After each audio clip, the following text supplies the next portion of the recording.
आपल्या गावचं बजेट कसं ठरतं, आपल्या गावाला किती निधी मिळाला, तो कुठे आणि कसा खर्च झाला आणि निधीचा उपयोग योग्य पद्धतीनं झाला की नाही हे जाणून घेणं खूप महत्त्वाचं आहे।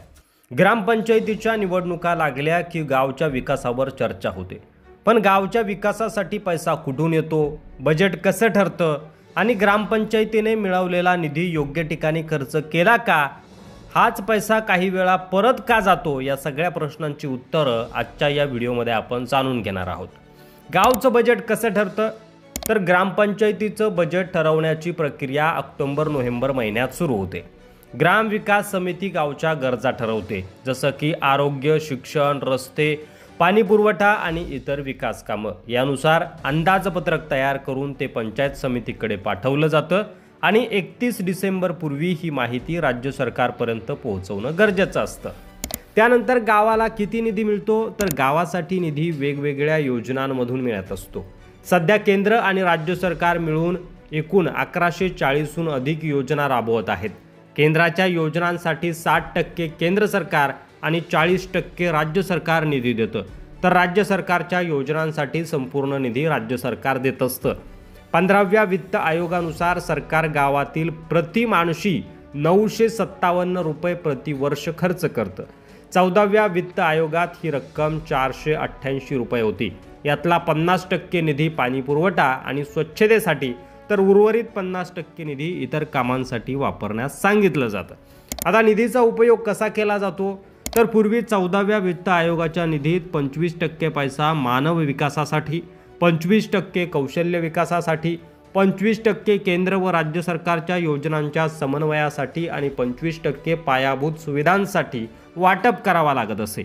आता 15व्या वित्त आयोगानुसार 50% निधी पाणी पुरवठा व स्वच्छतेसाठी खर्च करावा लागतो। आता निधी कुठे आणि कसा खर्च होतो हे कसं पाहायचं, तर सरकारनं ई ग्राम स्वराज हे मोबाईल ॲप आणि पोर्टल सुरू केलं आहे, ज्यामुळे कोणताही नागरिक आपल्या गावचा निधी किती आला आणि कुठे खर्च झाला हे पाहू शकतो। ते कसं पाहायचं, तर Google play स्टोअरवरून E Gram Swaraj app download करा, राज्य, जिल्हा, तालुका आणि गाव निवडा।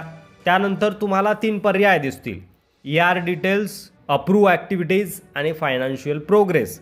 ER डिटेल्समध्ये निवडून आलेल्या सदस्यांची माहिती असेल, अप्रूव्ह ॲक्टिव्हिटीजमध्ये मंजूर झालेली विकास कामे असतील आणि फायनान्शियल प्रोग्रेसमध्ये निधी किती मिळाला आणि किती खर्च झाला याची माहिती असेल।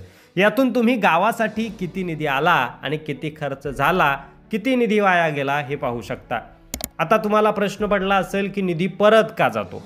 काही वेळा ग्रामपंचायतींना आलेला निधी खर्च करता येत नाही आणि तो सरकारकडे मग परत जातो। याचा अर्थ ग्रामपंचायत अकार्यक्षम आहे असं समजलं जातं। तज्ज्ञांच्या मते सरपंच आणि ग्रामसेवकांनी योग्य नियोजन केलं नाही तर निधी वाया जातो आणि गाव विकासापासून वंचित राहतं।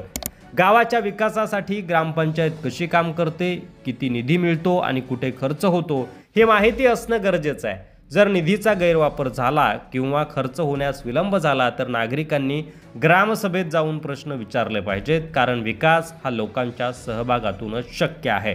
व्हिडिओ जर आवडला असेल तर जास्तीत जास्त शेअर करा, तुमचं मत कमेंट करा। चॅनलवर नवीन असाल तर अशाच माहितीपूर्ण व्हिडिओसाठी सबस्क्राईब करायला विसरू नका।